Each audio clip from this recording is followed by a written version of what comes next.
And it's a real pleasure to be here. I think I start by saying, ladies, gentlemen, professors, friends and experts. I realise that in the room here are a group of people who know an awful lot about the subject that I'm going to talk about from all sorts of different perspectives. And that's the great strength, but it's also, for me, the great unknown about what I'm going to say, because what I'm going to say is a rather work in progress.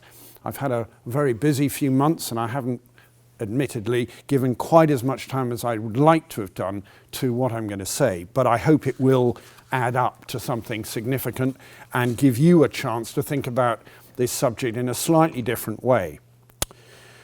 I want to start actually at the time when I launched this charity back in 1992.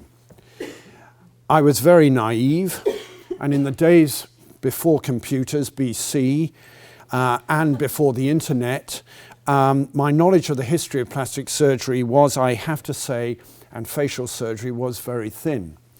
And indeed, I had been led to believe by a couple of the guinea pigs that I had met, the guinea pigs of Macindo's era, that it all really started with Archie Macindo. You know, they were completely convinced that that's where it was, and he was the originator, and indeed the only one.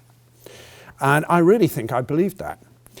But coincidentally, that summer of 1992, I paid a visit to the scene of my own burns and plastic surgery, Queen Mary's, Roehampton, to see my surgeon, or one of my surgeons, a guy called John Clark, very much admired and much loved John Clark, and he showed me round the fantastic new facilities that he had managed to have built in the wonderful, beautiful gardens of Queen Mary's, Roehampton, a spanking new burns unit. And we spoke about my surgeon and his teacher, Jim Evans, and who had long since retired. And then John took me back to his rather nice, smart little office, and he said, "Now, incidentally, I've got something to give you." And I said, "Well, that's very nice. You're already," he was a trustee, one of the founding trustees of Changing Faces. I said, "John, you're giving me lots of stuff, including a lot of questions," because one thing you could know about John Clark was that he was not afraid to come at you with, "Why are you doing this? Why that? And so on. But he said, no, I've got something very, very serious to tell you.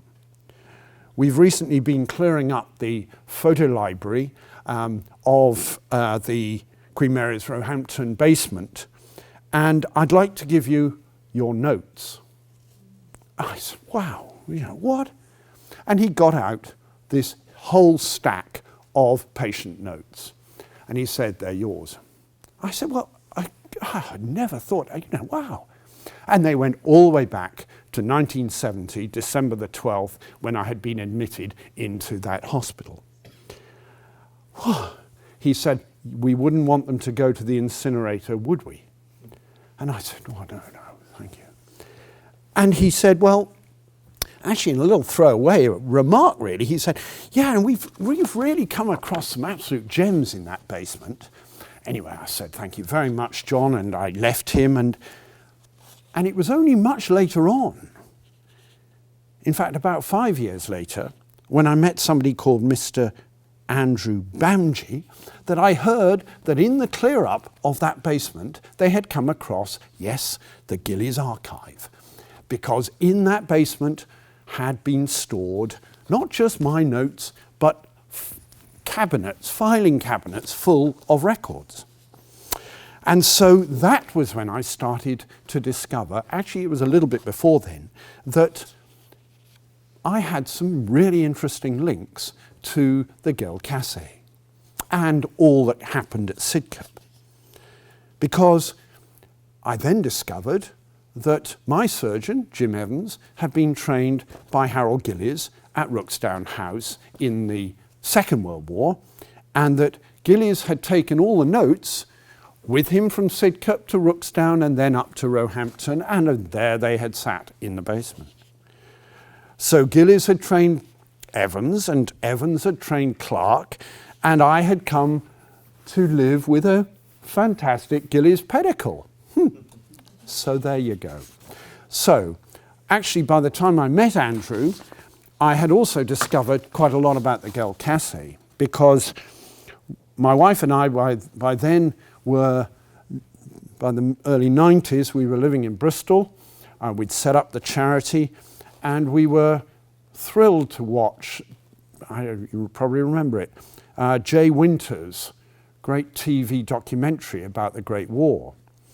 And he had specifically managed to get hold of some archive film of Le Gelkasse. And I thought, hey, wait a second, this is fantastic. And of course, you couldn't go and look at it on iPlayer in those days. So what did we do? We bought the book, the great big tome that accompanied the film series, the TV series. And in there, we found references to books and articles that had been written about Le Gelkasse. This sounds fascinating. What is all this about? And my wife happened to be doing a master's in French translation at Bristol University just at that minute. And she said, hey, well, look, I've been looking for what do you call them? A master text. Maybe I could get hold of these articles and maybe I could translate them. Let's find out. So we came round to writing to Sophie Delaporte and asking for her book, and I'm so sorry she isn't here today because we still haven't met her. And so here she is writing to my wife saying, with good wishes, in her best French. And my wife translated badly, she says, the book, or at least some sections of it. So I hope that gives you a little bit of inkling as to why this is a subject that is so close to my heart. The origins of facial surgery, the work of Gillies and Moristan, Valadier and Tonks, obviously, in the brilliant pastels are very, very important. But perhaps most of all, as I hinted earlier on in a question that I posed, the sacrifices and the torments of the patients in those places, the Val de Grace, Sidcup and other places, enable me and many, many others, thousands of us, to walk out of our hospitals later on that much less, I'm wondering what word to use here, somewhat less disfigured. Somewhat less disfigured.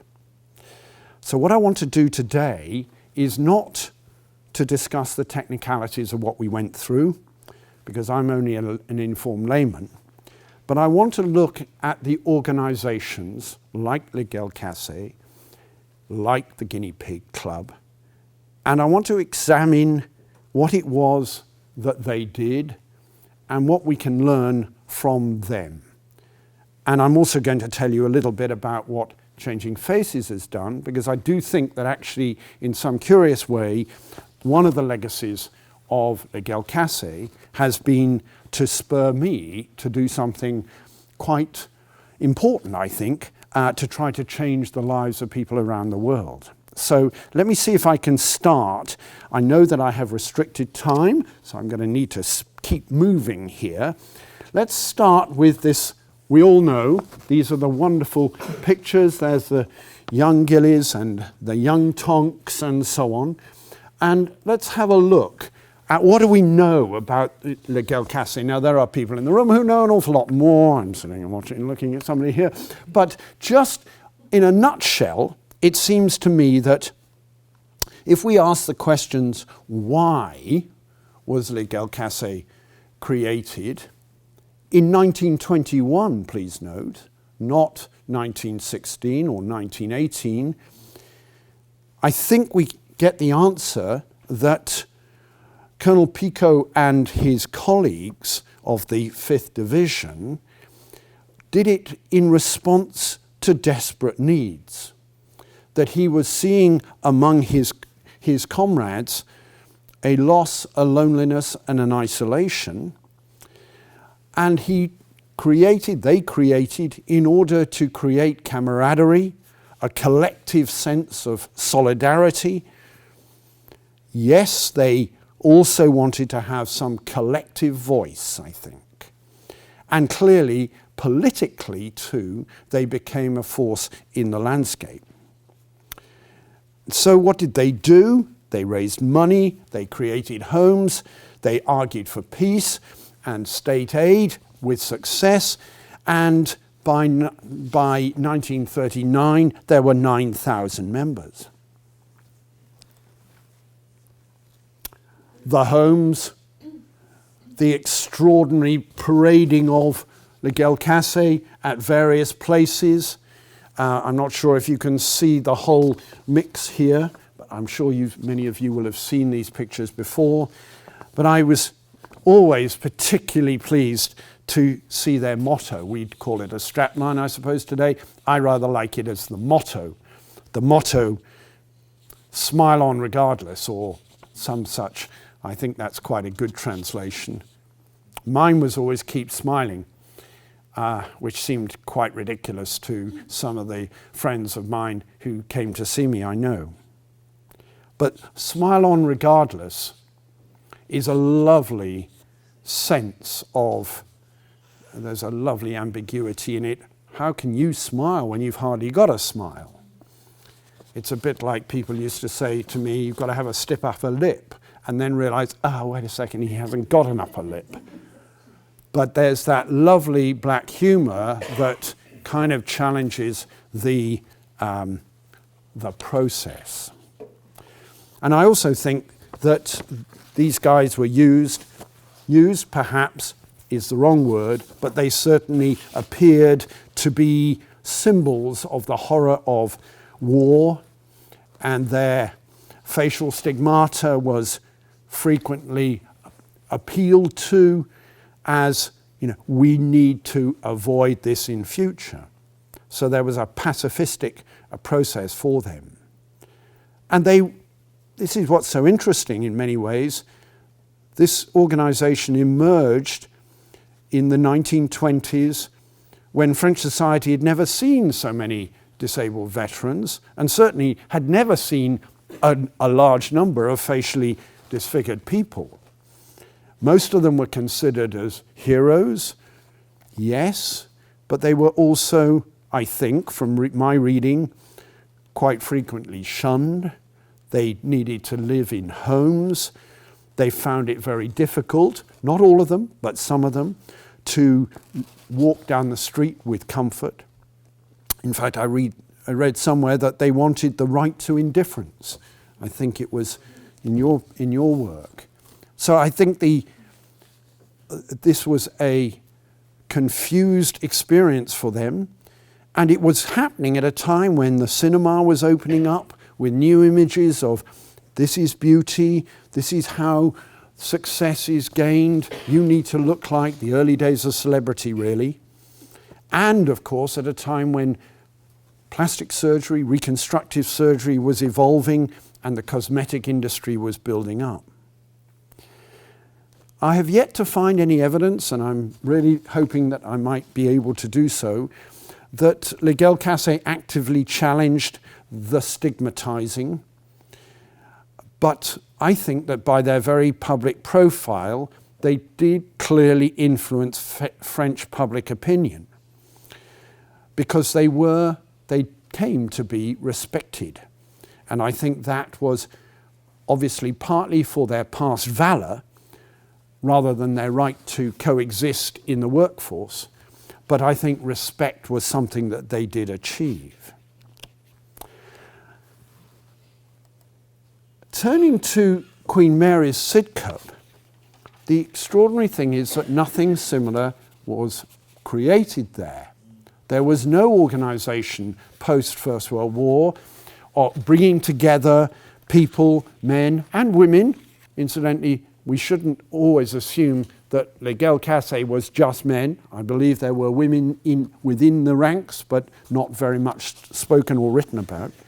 But certainly at Sidcup, it was primarily men, and huge hospitals, but also then rehabilitation units and homes and houses.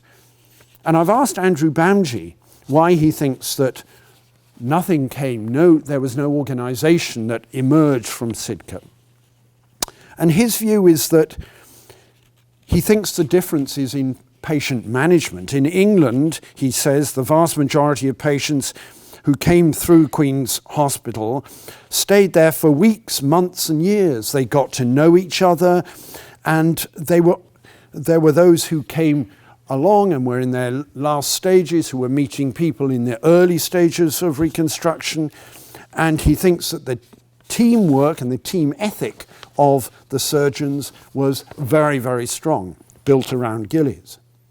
In France, on the other hand, he thinks the surgical services were much more dispersed, and so patients didn't have the chance to meet each other, and therefore when the idea of creating something to rebuild the type of camaraderie that had been found at Val de Grace was suggested, there was a sense of, yes, this might be a good idea. Andrew also writes, perhaps also the French like inventing clubs more than the British. I'm not sure about that. I'm not sure about that. So whatever it is, the reality is that this hospital did not spawn any kind of organisation. Men left there and went back into their own lives, into a British culture that was no more ready than the French culture to receive them. Let me turn to the next club, and this is a club that is well known to everybody. Sorry, perhaps I've missed a slide there. Maybe I didn't. No, I didn't. The Guinea Pig Club. Now, this was created during the war, during the Second War.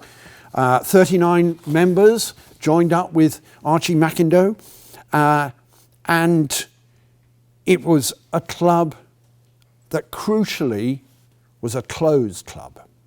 It was a club only for men and women who had been operated on by Archie Mackindoe. And of course, Archie Mackindoe was an incredibly charismatic surgeon, and the men and women that he operated on were also from a very unique class, very well educated, young, dashing fighter pilots and bomber crew, by and large.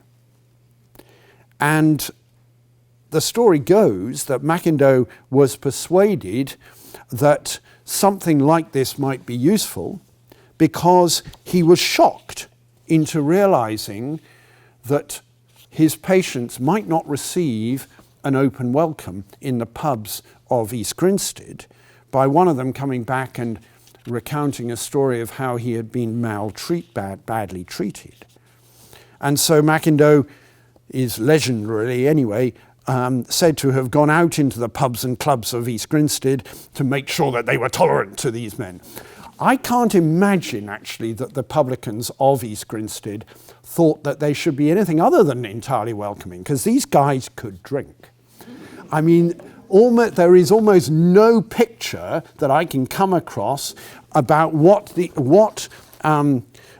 Guinea Pig Club did. Obviously, it was there to promote reintegration and mutual support, but when I looked at what they did, yes, there was a little bit of welfare, but it seemed to me that drinking was a very large part of it. And I'm going to show you more. This isn't enough. We need more pictures. And, here we go. And look at them. They're all dapper young chaps. And they created a pub called the Guinea Pig, or somebody did, so that, the publican was on a winner. You couldn't fail. And the guy at the bottom here is a lovely man I met recently, 93-year-old Sandy Saunders. He was a young 21-year-old when he was treated by Mackindoe. He can still drink in an incredibly strong way. But he also said that, a lot of us were lads. I said, what do you mean? He said, well, I'm on my third marriage. I met a young woman recently. He's 93. It said it all. This was a unique group of men. And the camaraderie that they formed was incredibly important to them. The welfare of the people ensured that many, many of them went back successfully into Civvy Street. Although, and here we really must be careful, if you read Richard Hillary's The Last Enemy, you realise that some of them, perhaps the most handsome, found it extremely difficult to do the transition, to get back into society in the full way. Last wartime club that I'm going to look at is the Rooksdown Club. And as I said, Harold Gillies was based at Basingstoke during the Second War, and this is a hospital. Well, it's no longer really a hospital at all. It's now been converted to housing, but Rooksdown House was the home of a very famous plastic surgery team from 1940 to 1959. So 18 years during which many plastic and maxillofacial surgeons were trained, and they went out from there. They were trained by Gillies and his team. And they saw a very different type of patient coming through over those years. Many of them had been injured in land battles. They were tank crew, and they were civilians too. And Gillies and his staff conceived a very, very different type of club after the war again. And it was conceived as a way in which patients could keep in contact with staff. And I'm very proud to be an honorary member of the Rooksdown Club, as is John Clark. And they still have a small annual dinner each year at which they meet and they share old times. But it's very much an internal welfare support team. And there's no publicity whatsoever about this club. They don't wish any publicity. This was an entirely internal process. Very, very different to the confidence and the dinners of the Guinea Pig Club, whose president is the Duke of Edinburgh. I'm saying that because I think it's a very interesting feature of Gillies that both at Sidcup and at Rooksdown, anything that was created was very quietly internal and team ethic, and I think that was a very significant part of the rehabilitation that was offered in these places. Moving on to up to date, since 1945, the development of self-help groups has spawned. I mean, it's mushroomed, and particularly since the internet age. And we've now got a whole raft of different groups on a whole field of healthcare and illness. And particularly if you go onto Facebook, you can type in almost anything you like, and there will be a club somewhere in the world, a group. Club is not the word anymore, but they're groups, they're self-help groups, and some of them are organisations.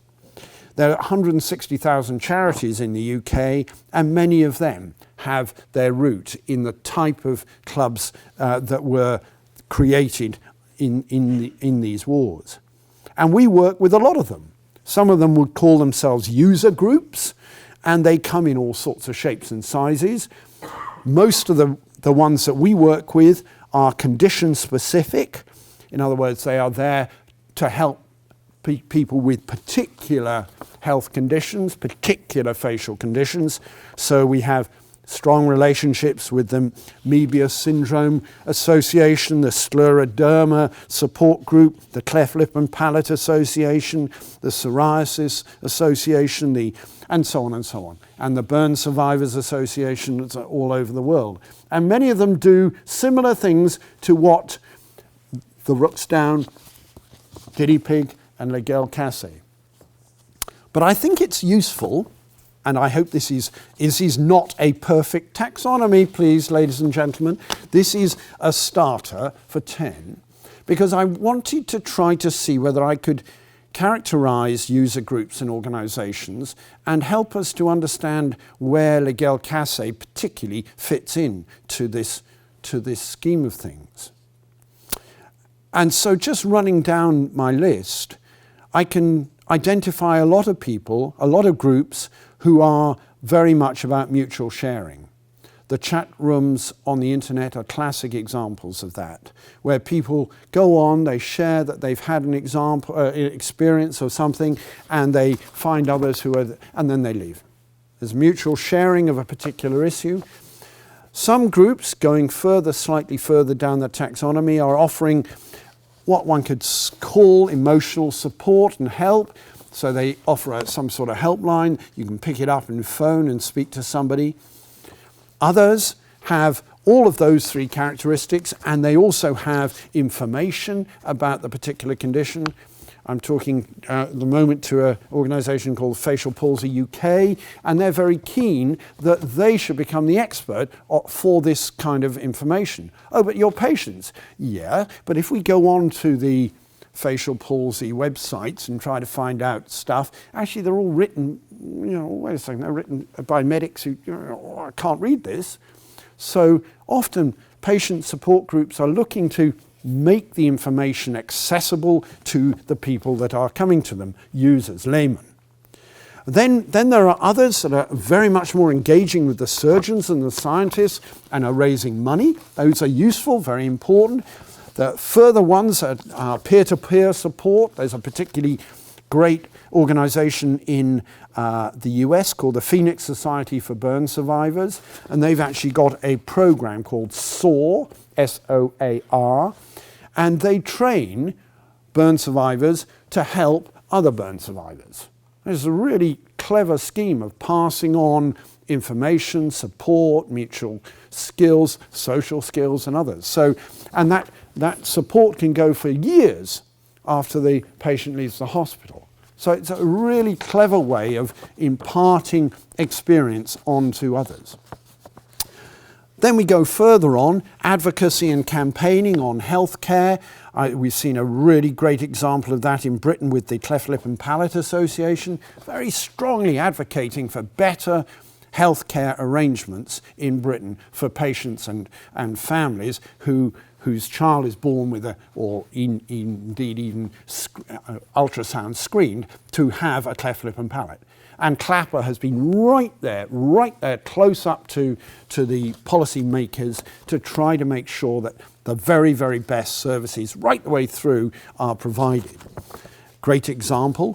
Then advocacy for legal protection and benefits.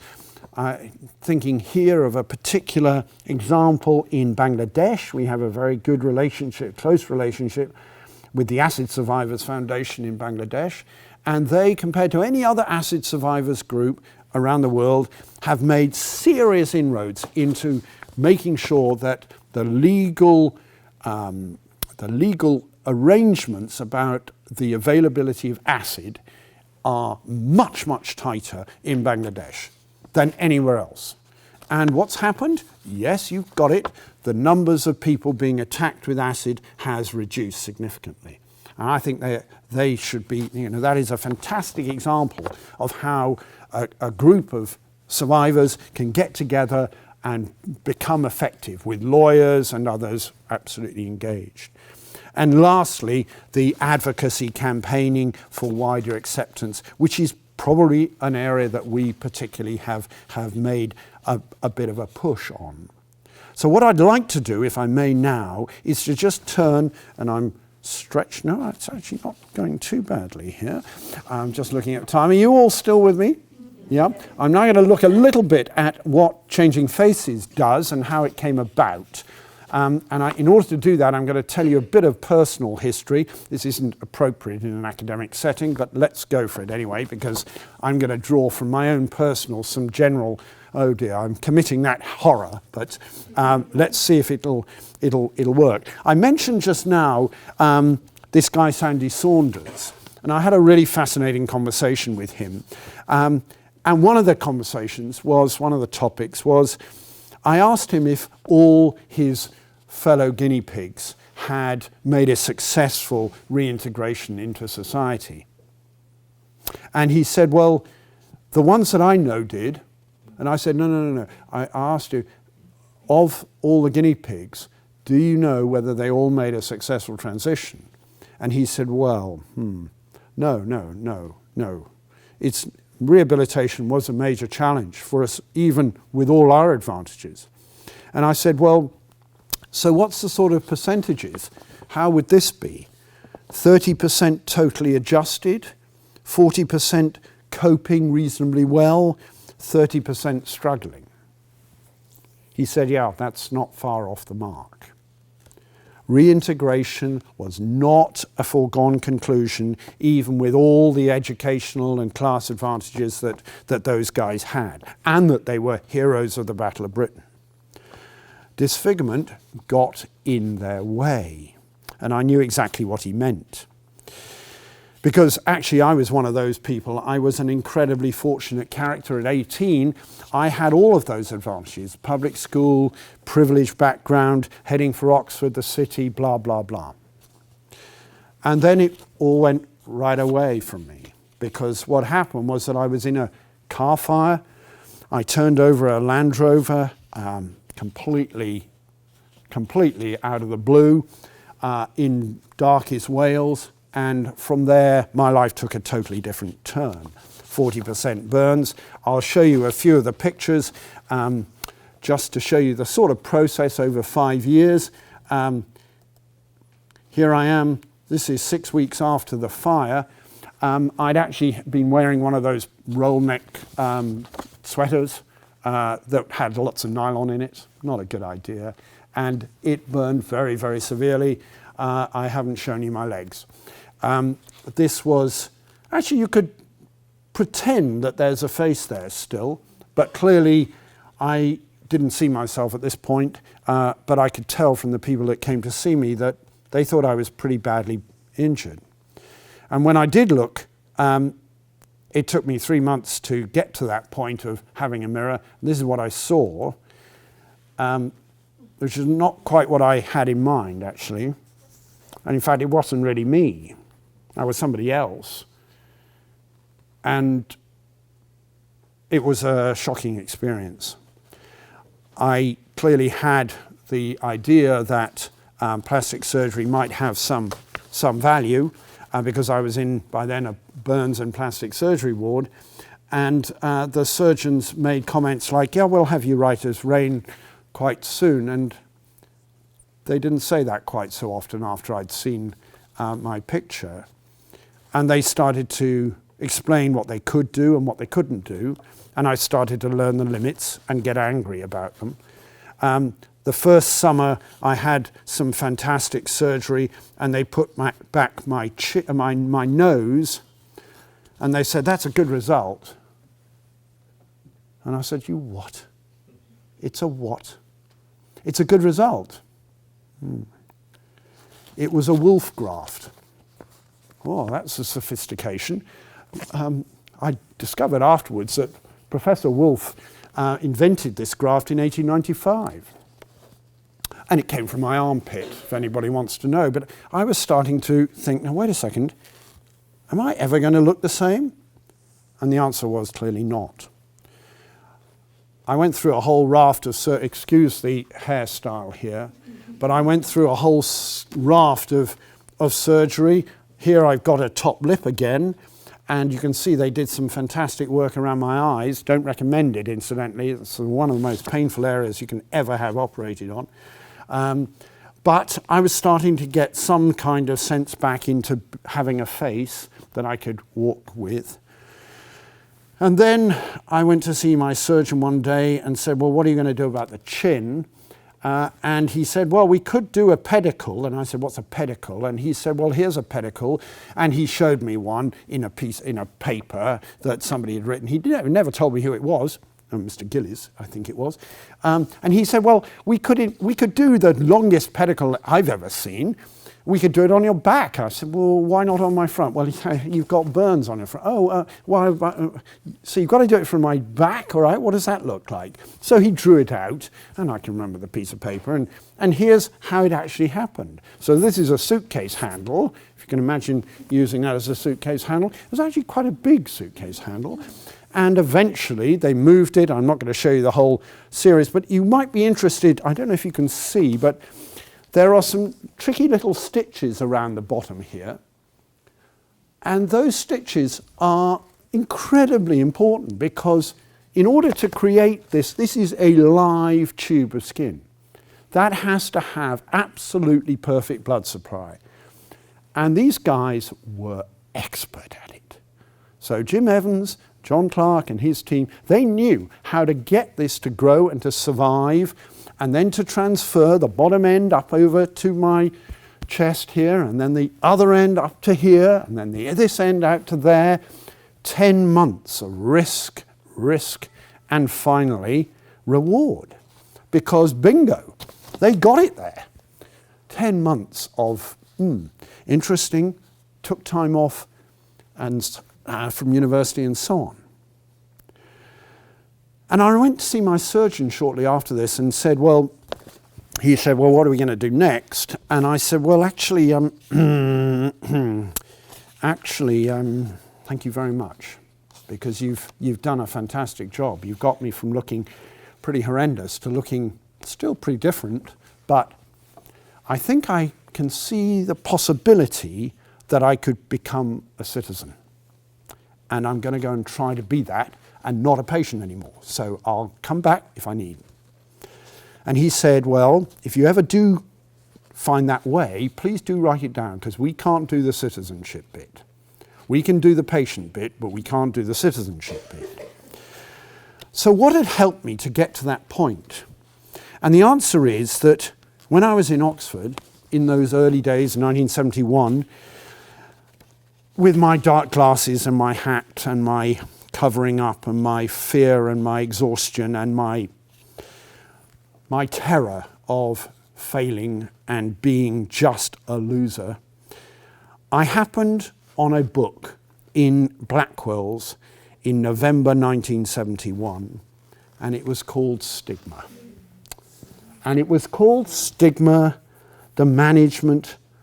Notes on the Management of Spoiled Identity. I wasn't studying sociology, but I happened to pass it on the way to the politics section. And I opened it up. And in the very opening forward, there is a quote, a letter to Miss Lonely Hearts from somebody called Desperate. I sit and look at myself all day and cry. I have a big hole in the middle of my face which scares people, even myself. So I can't blame the boys for not wanting to take me out. Ought I to commit suicide? I knew exactly what this was about. And I took myself off into a corner of Blackwell's and started to read this book. And then I very furtively took it up to the desk and bought it. And I got it back into my room and I started to read. And it gave me the most amazing insight into what all of this business is about. And I'm not going to be able to give you the whole of this now. But effectively, Goffman gave me the analysis that I needed to understand why it is that people with facial disfigurements find themselves in such a difficult position. Any individual who might have been received easily into ordinary social intercourse possesses a trait that can obtrude itself upon attention and turn those of us whom he meets away from him, breaking the claim that his other attributes have on us. He possesses a stigma. And the central feature of a stigmatized individual situation in life is a question of acceptance. Those who meet him fail to accord him this, and he in turn seems to do the same. He tends to hold the same beliefs.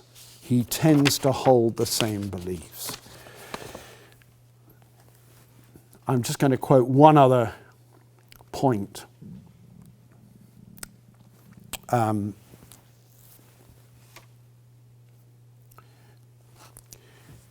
In this top quote, the moments when stigmatized and normal are in the same social situation are encounters which can be so daunting that the stigmatized simply arranges his or her life to avoid them. When they do take place, they are one of the primal scenes of sociology, a moment when the causes and effects of stigma must be directly confronted by both sides. And that's what I was living. I was living out this terror of those interactions every single day. And my life was full of trial and error. I was constantly wrestling with how on earth could I do this.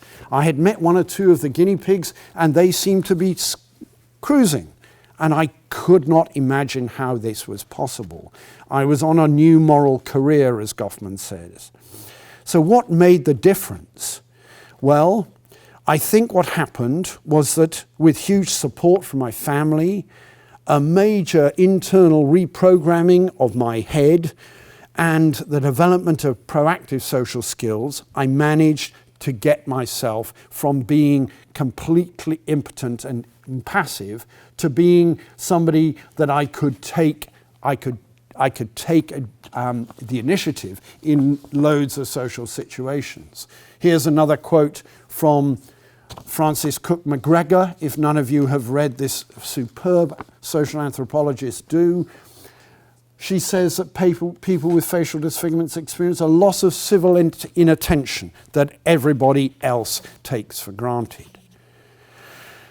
So what I tried to do when I got the opportunity was to try to explain. This is a famous cartoon from the 70s. It's a private eye cartoon, and many of you have seen it before, but basically I felt just like Humpty Dumpty. I'd been rebuilt and put back on the wall, but it was a lonely space. I didn't want to be on the wall. I wanted to get down and go and do. But over those 5 years, probably 7 years, I found a way of getting off that wall and getting back into life. And when I got the opportunity in the late 80s to write this book, $4.99 and a penny for the signature, and I did bring some. What I did was I tried to write down in very general terms what it was that had made a difference to me. And in particular, I made a comment that I believed that what I had been through after burns was very, very similar to what other people were going through after other facial conditions. And in particular, that people who had many different medical treatments ahead of them, facial cancer, cleft lip and palate, psoriasis, facial cancer, birthmarks, all sorts of different medical treatments, actually their psychosocial needs were very, very similar. And so we set up Changing Faces very much as a pan-disfigurement operation, not one that was specialized on any one particular cause.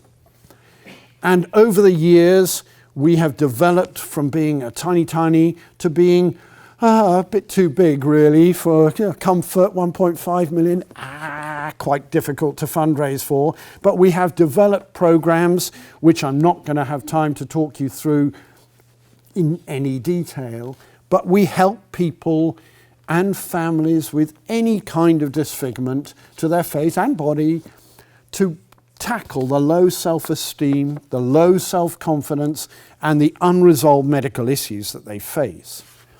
And so we've pioneered a package of help. We've created Changing Faces practitioners to deliver this. You can find a lot more on our website. And we also run the skin camouflage service, which the Red Cross invented. Fantastic thing, helping people to walk down the street. And we run training courses for professionals and advocacy work and so on. But the bit that is perhaps most important, and I want to leave you with, is the idea that actually it shouldn't be just down to the individual, the family with the facial disfigurement. And I believe that that's where Le Guelcasse was probably coming from. They could see that their role and lives were influenced by the culture in which they lived. And these are some of the cultural images that we see around us, and we need to tackle them and challenge them. We think that there are some pretty scary, I say scary, I shouldn't say scary, they are unconscious facial prejudices that exist. We did a survey back in 2008 where we asked people, how do you behave towards somebody with a facial disfigurement? And they said perfectly normally. perfectly accepted, obviously. And then we did an implicit attitudes test on 1,000 people, and 9 out of 10 could not associate positive characteristics with somebody with a facial disfigurement. They found it very difficult. So we think that there is a real need to challenge some of the unconscious biases or facial prejudices. And these are, we think, the key ones. That people with disfigurements are often viewed as different, that they are really expected to live only second-rate lives. Well done, James, you've done terribly well. With low expectations being absolutely endemic in their lives. And we also think that they are assumed to need a medical fix. And so we are constantly trying to challenge those. Those prejudices lead to these sorts of unconscious facial discriminations that we think are unacceptable. And so I would show you this film, but I'm not going to because we don't have time. But we are challenging public understanding of scary. People with scars should not be used as a shorthand for villains. It's unhelpful. We don't need the likes of Jeremy Clarkson poking fun at cars and calling them elephant cars. We don't need moshy monsters for little kids having the Glumps family, the baddies, with names like Freak Face and Fish Lips. These are unhelpful. We need to challenge this. We also need to challenge the idea of the sad and the second rate. We have a whole campaign now called What Success Looks Like. Please do go and have a look at that if you have time. And we've done all sorts of poster campaigns. I read the news, yes, I read the news on Channel 5. Horrendous experience. Don't ever do auto cues, terrifying. But also we are determined to challenge this assumption that medicine and surgery is the fix. We are constantly aiming to convey and argue for realistic expectations. Patients and families need realistic expectations, and therefore we want them to be fully informed in their consenting to any kind of treatment, particularly where it's pioneering. So we've been at the forefront of public debate and sometimes attacked for being so. You know, how dare you be against face transplants? I'm not against face transplants. I'm just wishing to make sure that patients know the risks they're undertaking and that there is no media hype that suggests that this is going to be the solution. It's part of the surgeon's armory, but it shouldn't be perceived as other than that. And we're also very keen to make sure that the regulation of cosmetic surgery is tightened up because we see the damage, sadly. So, enough from me. I think I should shut up. But our campaign for face equality, like race equality, is a straightforward idea, and I hope that you will think that you might like to join it. And if you do, please go on our website and sign up and come and join us. Because this is what we're about. We're about trying to make sure that Humpty gets included and treated with respect.